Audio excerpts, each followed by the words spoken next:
बेटी भइली सेयान आमाजे गरजेली पापा के आगे हो। बेटी भइली सेयान चाची जे गरजेली चाचा के आगे हो। बेटी भइली सेयान चाची जे गरजेली चाचा के आगे हो। बेटी भइली सेयान बाहर से आवेनी कवन पापा हो। बेटी के करिले पुकार बाहर से आवेनी कवन पापा हो। बेटी के करिले पुकार बाहर से आवेनी कवन चाचा हो।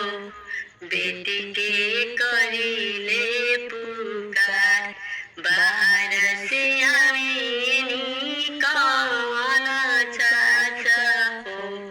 बेटी के करिले पुकार अब की लगन बेटी माफ करिया हो।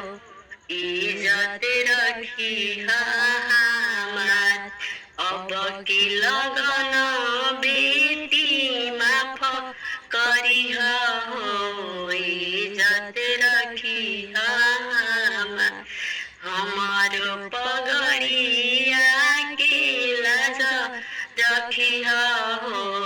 अरज तो से हमार हमारो पगड़िया के लाज रखिया हो। अरज तो से हमार जब हमारा नी पापा बचपन जोगे हो। इज्जत रखानी तो जब हमारा नी पापा बचपन जोगे हो। इज्जत रखानी तो है अब हम भइनी